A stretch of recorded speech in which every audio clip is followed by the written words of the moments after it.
Today, I'm going to share with you the absolute fastest way to lose that stubborn belly. Now listen, you could have the willpower of a Navy SEAL, the discipline of a monk, and want it so bad you dream about six-packs. But if you're missing the technique, it's like rowing a boat with a spoon. You're working hard but going nowhere. Trust me, I've lived this. I took guitar lessons for 6 years as a teenager. That's right, 6 years. Ask me to play a song today. I'll give you a very confident G chord and then panic. Why?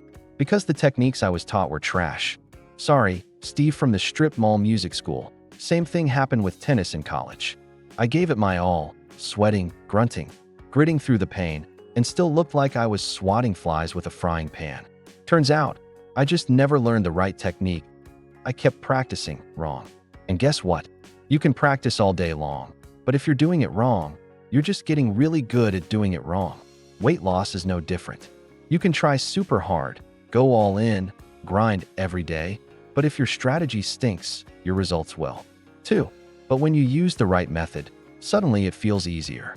You're working smart, not just hard, and that's exactly what I'm about to show you. The fastest, most effective way to drop belly fat and finally get the results you've been sweating for. Let's do this. Tip number 1.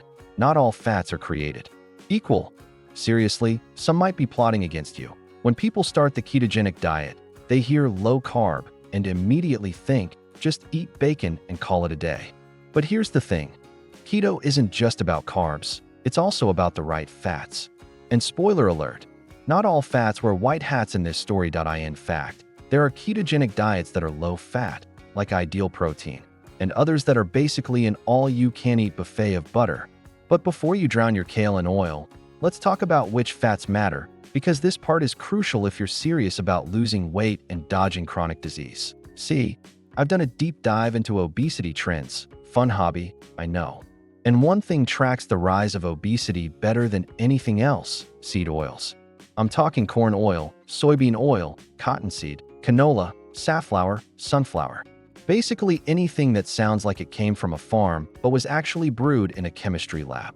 These omega-6 heavy oils are ultra-refined, highly inflammatory, and sneakier than a toddler with a permanent marker. They're hiding in your salad dressing, lurking in fast food, and packed into most restaurant meals. Oh, and fun fact, they're also fed to animals. So when your chicken had a side of omega-6 corn chow, you're getting that too. Same goes for eggs, pork, and grain-fed beef. Here's why that's a big deal. I've got data, yes, actual science-wise stuff, showing that these oils can cause more weight gain than sugar. Read that again, worse than sugar. So if obesity was a crime, seed oils would be holding the smoking gun, hiding behind the couch. What's the move? Ditch the processed seed oils and upgrade your fats. Think grass-fed beef, wild-caught fish, and maybe swap that mystery oil bottle for something like olive oil that didn't come from a pesticide-laced seed. That's tip number 1. And if your goal is to actually see your abs again, or at least not feel like you need a forklift to get off the couch, this one's a must. Tip number 2. Eat one giant salad a day. Yes, giant. Unless you're a walking inflammation alert, alright. Salad lovers, it's your time to shine. Tip number 2 is simple. Eat one very large salad every day. Like, I hope you brought a bigger bowl large. Now, if you're dealing with inflammation, skip the raw veggies and opt for fermented ones like sauerkraut or kimchi, or go full rebel and eliminate the veggies for a while. But assuming your gut isn't staging a rebellion, let's talk leafy greens. Why even recommend a salad? I mean, it's not exactly a cheeseburger, right? Well, turns out that humble pile of greens is packing a serious punch. We're talking potassium, magnesium, folate, vitamin C, and enough phytonutrients to make your multivitamin jealous. And if your salad is grown in actual living soil, not zombie dirt, then congratulations, you're getting a side of probiotics. That's right, your salad has its own tiny ecosystem of good bacteria. Here's where it gets wild. That fiber? It feeds your microbiome, aka the squad of helpful microbes in your gut. A happy microbiome equals a healthier, leaner you. Studies even show that the microbiome in people who are overweight looks totally different from those who are lean. So yeah, salad might just be your gut's new best friend. Now let's talk toppings. And no, we're not dumping seed oils on this masterpiece. You're going with extra virgin olive oil, the classy stuff. Maybe a little balsamic vinaigrette if you're feeling zesty. The point is, dress it up without messing it up. And here's the cherry tomato on top. You don't have to count the carbs. That's right. Salads are so nutritionally dense and low in carbs. They practically come with a guilt-free pass. It's like the only time in life when more is actually better. Grab a bowl, load it up like a salad bar on Black Friday, and let those greens do their gut-healing, waist-shrinking magic. Tip number 3, dive into deep ketosis, like spiritual awakening deep. All right, tip number 3, let's crank up that ketosis.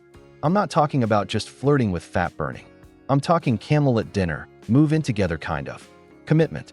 If you've ever tested your blood for ketones, you know there's a number that tells you how deep you are in ketosis. And just hopping on a keto diet won't always cut it.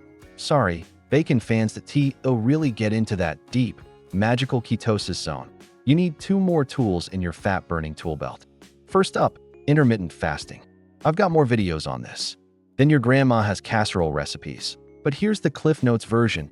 Eat 1 meal a day. That's 23 hours of fasting, 1 glorious hour of feasting. Think of it as a metabolic siesta with a side of discipline. This isn't just a diet trick. It's a full-body transformation hack. You'll start running on fat like a Tesla on a road trip. And bonus, your mood improves, brain fog lifts, inflammation tanks, and your pants start to feel roomy again. Speaking of inflammation, seed oils are public enemy number 1. They inflame you like a YouTube comment section. Toss them, and you'll start reversing insulin resistance and reclaiming your metabolism. It's not just about cutting carbs. It's about cutting the right fats too. Think avocado oil, not whatever that was, in your fast food dressing. Now, combine all that goodness and add in the final ingredient, exercise. I'm talking 2 kinds here: daily walking, the underrated superhero of fitness, and high-intensity interval training, the spicy one that leaves you breathless and wondering why you ever started. Walking isn't just for weight loss, though. It also zaps stress, improves sleep, and gives your brain a little awe. And sleep? Oh, it's not optional. If you're not sleeping, your fat-burning hormone, growth hormone, takes a vacation. Basically, no sleep equals no fat burn equals no fun. So, moral of the story: fast, walk, ditch the seed oils, sleep like it's your job, and you might just hit ketosis so deep, your mitochondria write you a thank you note. That I had a client once. Let's call her Sleepy Slim. She was trying to lose weight and doing all the right things, or so she thought. 2 hours of exercise, 3 times a week, for an entire year. Guess how much weight she lost? 1, maybe 2 pounds. And no, she wasn't secretly carbo loading. At midnight. The issue? She wasn't sleeping. I did one thing. Fixed her sleep. Bam. Fat started falling off like it had finally gotten the memo. Then I had another client. This one was a whole different beast. 6 hours of exercise a day. Yes, 6. I thought she was training for the Olympics. But she still wasn't losing weight. Why? Same problem. Sleep. Once we helped her sleep better, the weight started sliding off like butter on a hot skillet. That's why walking is key. Not just for fat burning, but to calm the chaos. It reduces stress and helps you sleep. And if you're not sleeping, your fat-burning hormones are basically off duty. Now, don't get me wrong, we still want high-intensity exercise, but here's the trick. It's got to be short, intense, and use a bunch of muscles. Think of it like a dance party for your mitochondria. Just don't overdo it, or your body will file a formal complaint. How often should you do it? Depends on your age, your recovery powers, and whether you still think stretching counts as cardio. For most people, 1 to 3 times a week is the sweet spot. I've had clients lose more weight by working out less because, surprise, overtraining is real. Now let's talk keto, because quality matters. You want moderate protein, not a T-bone 3 times a day. Mix in some organ meats if you're feeling adventurous. Your mitochondria will love you for it. Also, don't forget your electrolytes, your B vitamins. Nutritional yeast is your friend, and yes, sea salt. If you're dragging through your day like a zombie in slow motion, it might not be carbs you need. It could just be salt. Especially if your adrenals are doing cartwheels at night, keeping you awake. More salt equals better sleep equals less fat clinging for dear life. The real test that your body is adjusting. You're not hungry. That's when your body's saying, no worries, I've got fuel. Let's burn fat like a boss. At this point, Some people find they naturally drift into longer fasts without even trying. Now there's a difference between keto adaptation and fat adaptation. The first gets your body into ketosis. The second turns you into a metabolic ninja, burning fat on demand because your mitochondria are thriving. This can take 3 months or more, especially if insulin resistance has been your unwanted sidekick. For years, the goal isn't just to lose weight. It's to get so healthy that a slice of birthday cake doesn't throw your whole system into chaos. You get metabolic flexibility, the ability to go off-plan and bounce right back without turning into a puff pastry overnight. Just remember this golden rule. It's not lose weight to get healthy. It's get healthy to lose weight. You've got the blueprint now, but the juicy details? They're in the next video. Click it. Your mitochondria will thank you.